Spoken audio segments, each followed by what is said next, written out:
I have to mention at least Bigg Boss, कारण मला असं वाटतं की तो एक पिरियड होता जेव्हा तू त्या घरामध्ये होतास, जे अत्यंत माझ्या दृष्टीने अत्यंत चॅलेंजिंग टास्क आहे तो इमोशनली. म्हणजे तुम्ही फिजिकली किती स्ट्रॉंग आहात किंवा तुम्ही आधी किती. तू का नाही जात ज्ञानेश्वरी बिग बॉस मध्ये? हा विषयच नाही असं तू तिकडे जाऊन छान छान बोललीस तर लोकांना आनंद होईल. जाऊ दे, कोणी बघत असेल तर बघा. एक मला बिग बॉस साठी आईची परमिशन जर मला मिळालं असेल तर माहित नाही. पण यार जेव्हा तू घरात होतास, म्हणजे मी तो सीझन पूर्ण फॉलो केला होता आणि मला असं वाटतं की तुझं असं झालेलं तिथे की कधी कधी असं वाटतं की लोक इतकी विचित्र रॅन्डमली का वागतात. हाच मुळात तुझ्या चेहऱ्यावरती मला प्रश्न दिसायचा की म्हणजे असं कोणी करतं, आर यू मॅड? सवयच नाही ना, काही गोष्टींची सवयच नाही आपल्याला. राईट. सो त्या अख्ख्या त्या पॅच नंतर पुन्हा एकदा तुला तुझ्या भावनांना मॅनेज करणं ह्याच्यामध्ये किती वेळ गेला. आणि लुकिंग बॅक बिग बॉस काय होतं तुझ्यासाठी? काही नाही, एकतर त्या शो मधनं बाहेर आल्यानंतर थोडे दिवस तर विड्रॉल्स असतातच. म्हणजे तुम्हाला प्रोसेस येते, कारण अचानक तुम्ही 45 दिवस एका अशा स्पेसमध्ये असतं जिथे तुम्हाला काहीच नसतं. ना फोन, ना पेपर, ना टी व्ही, ना रेडिओ, ना तुमची लोक, ना बोलणं, ना ऊन, ना वारा, ना झाडं, ना काहीच नाही. म्हणजे तुम्ही त्या घरात आरसे, तीच लोक ते. सो त्याच्यातनं बाहेर आल्यानंतर सायकोलॉजिकली थोडा एक महिनाभर लागतो. ॲटलीस्ट मला तरी महिनाभर लागला to come back to normal.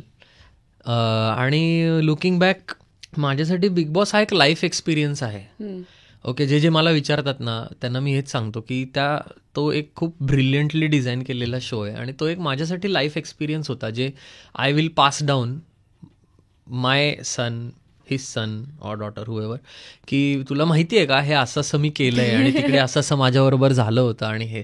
So it's a life experience for me आणि I am really grateful to that show की एक चांगला माणूस म्हणून त्यांची एक माझी एक इमेज चांगली सेट झाली त्या शोमुळे, जी मला खरंच असं वाटतं की मी आहे. आणि मी त्याच्यासाठीच, म्हणजे मला असं झालं होतं की तुम्ही काम कराल. आता फनरल फिल्मला नॅशनल अवॉर्ड मिळाला, त्यातला माझा रोल खूप लोकांना आवडला. रेगेमधला माझा रोल खूप आवडला. मी अजून 4 फिल्म्स करेन. चंदू चॅम्पियनमधल्या कार्तिकच्या मुलाचा रोल लोकांना आवडेल. पण मी माणूस म्हणून कसं आहे हे लोकांच्या मनामध्ये किंवा त्यांच्यापर्यंत कसं पोहोचेल, हाच रियालिटी शो, हाच एक त्याच्या मागचा हे. आणि सो आय थिंक माझ्यासाठी तो एक खूप चांगला लाईफ एक्सपिरियन्स होता आणि तो मी चेरिश करीन नेहमी. राईट. सगळ्यात इरिटेट कोण करायचं तुला घरामध्ये असताना? सगळेच, मी सोडून सगळे, कधी ना कधी तरी सगळेच. त्यातले काही तुमचे मित्र असतात त्यामुळे तुम्ही सहन करता, काही लोकांबरोबर तुमची तशा नसते त्यामुळे तुमची चिडचिड होते. पण ते होतच. तुम्हाला जर अशा एका परिस्थितीत सोडलं ना, सगळे जेव्हा नॉर्मल आयुष्यात जे आपले टेकू असतात, फोन हे ते, की तुला पण होईल. म्हणजे तुलाही, कारण तुलाच स्वतःला जाणवेल की अरे आपण ह्या गोष्टीने ट्रिगर होतोय. किंवा तिकडे तुम्ही एखादं पुस्तक पण नाही घेऊ शकत किंवा वही, पेन, पेपर? काही नाही.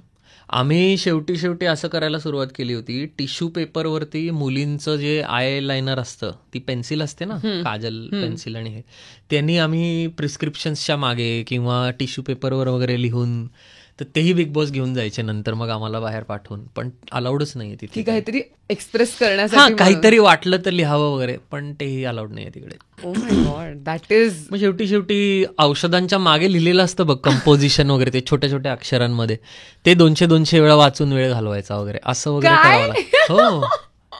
हो, इलेक्ट्रॉल पावडर असते, त्याच्या मागे लिहिलेलं असतं की हे तो अख्खा लिहिलेला सगळा पोर्शन आहे तो वाचायचा, परत वाचायचा, एवढंच करत बसायचं. माय गॉड, दॅट इज क्रेझी. हो.